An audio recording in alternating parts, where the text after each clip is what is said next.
Hello friends, welcome to my channel. இப்போ பார்க்க போகுது 11 kV சர்க்யூட் பிரேக்கர். ஆல்ரெடி நான் பேனல் ஓப்பன் பண்ணியிருக்கேன். தென் இப்போ டூல்ஸ் யூஸ் பண்ணி ஃபுல்லாக ஓப்பன் பண்ணி வச்சுருக்கேன். நான் இதில் push on push off buttons இருக்குது. இதை வச்சு நீங்கள் பிரேக்கர் ஆஃப் ஆன் பண்ணுவீங்க. இது பிரேக்கர் ஆஃப் பண்ணுறதுக்காக, இதை பிரேக்கர் ஆன் பண்ணுறதுக்காக. இது ஸ்ப்ரிங் சார்ஜர் இருக்கான்னு பார்க்க இண்டிகேஷனுக்கு. இப்போ பிரேக்கர் ஆஃபில் இருக்குது. இது ஹேண்டில் ஸ்ப்ரிங் சார்ஜ் பண்ணுறதுக்காக. இது கவுண்டர் எவ்வளோ தான் பிரேக்கர் ஆஃப் பண்ணுறோம் அப்படின்னு பார்க்குறதுக்காக. எலக்ட்ரிக்கல் பிரேக்கர் தான், பட் இப்போ மெக்கானிக்கல் பார்ட்ஸ் வச்சு தான் இங்கே கண்ட்ரோல் ஆகுது. அது மெயின் பார்ட் இது தான். இது ஸ்ப்ரிங்கோட ஓப்பனில் இருக்கனால ஸ்ப்ரிங் டிஸ்சார்ஜில் இருக்குது. இதை வச்சு நம்ம பிரேக்கர் ஆன் ஆஃப் இல்லை கண்ட்ரோலு எல்லாமே இதில் பண்ணுறோம். ட்ரிப் காயில் சர்க்யூட் ட்ரிப் பண்ணுறதுக்கு ஆஃப் பண்ணுறதுக்கு யூஸ் பண்ணுறாங்க. இது க்ளோசிங் காயில், அதாவது ஆன் பண்ணுறதுக்கு அதுக்காக யூஸ் பண்ணுறாங்க. இது பின் டைப் கனெக்ட்ரு. இதை வச்சு தான் பேனலோட பிரேக்கரோட சிங்க் பண்ணுவாங்க. இது டிசி சப்ளை கொடுத்து நம்ம பிரேக்கர் ஆன் ஆஃப் எல்லாம் பண்ணுறோம். இதில் நம்ம கட்ட மோட்டருக்கு கனெக்ட் ஆகுது. 3 அவுட்கோயிங் இருக்கும். இது 3 அவுட்கோயிங் பஸ் பாரோட கனெக்ட் ஆகும்.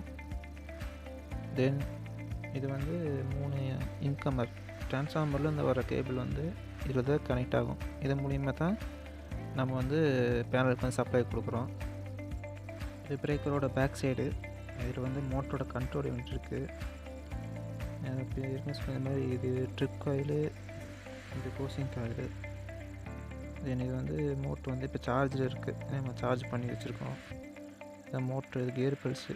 இந்த கியர் பல்ஸ் மூலிமா தான் ஸ்ப்ரிங் சார்ஜ் ஆகும். இதுக்கு மோட்ரு கொடுக்குறது 9 வோல்ட் 12 வோல்ட்டு சப்ளை இந்த இருந்தால் போகுது. ஆல்ரெடி சொன்ன மாதிரி இது ஃபுல்லாக மெக்கானிக்கல் ஆப்ரேஷன் தான். இதில் நீங்கள் இப்போ ஆன் பண்ணாவோ ஆஃப் பண்ணாவோ இது ஒர்க் ஆகாது. ஏன்னா கீழே மெக்கானிக் இன்டர்லாக் இருக்குது. இது நீங்கள் ரேக்கின் பொசிஷனில் வைக்கும்போது தான் இந்த மெக்கானிக் இன்டர்லாக் லாக் ஆகும். இது லாக் ஆன பிறகாடி தான் நீங்கள் ஆனு ஆஃப் எல்லாம் பண்ண முடியும். சேஃப்டிக்காக இது இன்டர்லாக் யூஸ் பண்ணுறாங்க பிரேக்கரில். ட்ரிப் காயில் க்ளோசிங் காயிலுக்கு டிசி யூஸ் பண்ணுறாங்க. ஏன்னா அப்போ தான் க்ளோசிங்கு ட்ரிப்பு இதெல்லாம் பண்ண முடியும். ஆல்ரெடி சொன்ன மாதிரி ட்ரிப் காயிலுக்கு இது 30 வோல்ட் டிசியும், க்ளோசிங் காயிலுக்கு 30 வோல்ட் டிசி யூஸ் பண்ணுறாங்க. இது ஸ்ப்ரிங் மோட்டரில் கனெக்ட் ஆகிருக்கும். இது 12 வோல்ட் மோட்ரு. இந்த மோட்டரோட தான் இந்த மேலே இருக்கிற கியர் பல்ஸ் கனெக்ட் ஆகிருக்கும். இது மூலிமா தான் ஸ்ப்ரிங்கு சார்ஜ் பண்ண முடியும். இந்த கியர் பல்ஸ்லேருந்து மேலே ஒரு பார் இருக்குது. இந்த பார் கண்ட்ரோல் ஸ்ப்ரிங்கை கண்ட்ரோல் பண்ணுறதுக்காக இது மேலே இருக்கிற கீழே இருக்கிற ஸ்ப்ரிங்கோட கனெக்ட் ஆகிருக்கும். இந்த ஸ்ப்ரிங் டிஸ்சார்ஜில் இருக்குது, அது சார்ஜில் இருக்குது. எனக்கு க்ளோஸ் பண்ணும்போது இந்த ராடு மேலே இன்கம் இருக்கும், அவுட் கோயிங்க்கு ஒரு இன்டர்லிங்க் மாதிரி கனெக்ட் ஆகும். அப்போ தான் நம்ம சப்ளை எடுக்க முடியும். கண்ட்ரோல் பேனல் பார்க்குறோம். இதில் நம்ம கீ போட்டு தான் லோக்கல் ரிமோட் மாற்ற முடியும் சேஃப்டிக்காக. இப்போ லோக்கலில் போட்டோம்னா நம்ம லோக்கலில் ட்ரிப் கண்ட்ரோல், க்ளோசிங் கண்ட்ரோல் பண்ணிக்கலாம். ரிமோட்டில் மாற்றிட்டோம்னா நம்ம எங்கேயாச்சும் ஸ்கேடாவில் கனெக்ட் பண்ணி கம்ப்யூட்டர் மூலிமா ரிமோட் ஆப்ரேஷன் பண்ணிக்கலாம். அதுக்காக யூஸ் பண்ணலாம். இப்போ நம்ம கீ போட்டு லோக்கலில் போட்டோம்னா இன்டர்லிங்க் ஆயிரும். அப்போ ஆப்ரேஷன் பண்ண முடியாது. அப்புறம் நம்ம கீ போட்டுட்டு தான் பண்ண முடியும்.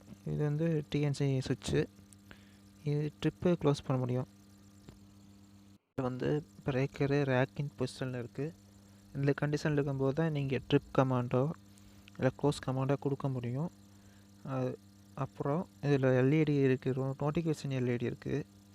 இது ஆர் ஃபேஸ்க்கு healthy notification, Y phase, B phase இதெல்லாம் ஹெல்த்தி. ஸ்ப்ரிங் சார்ஜ் இருக்கா அப்படிங்காக. தென் இது சர்க்யூட் பிரேக்கர் இப்போ ரேக் இன் பொசிஷனில் இருக்குது. அதை இண்டிகேஷனுக்காக இந்த எல்இடி. இப்போ ரேக்கோட எடுத்துட்டிங்கன்னா இந்த க்ரீன் எல்இடி க்ளோ ஆகும். இப்போ சர்க்யூட் பிரேக்கர் ஓப்பனில் இருக்குது, அதனால் இந்த எல்இடி க்ளோ ஆகுது. க்ளோஸ் பண்ணிட்டிங்கன்னா இது க்ளோ ஆகும்.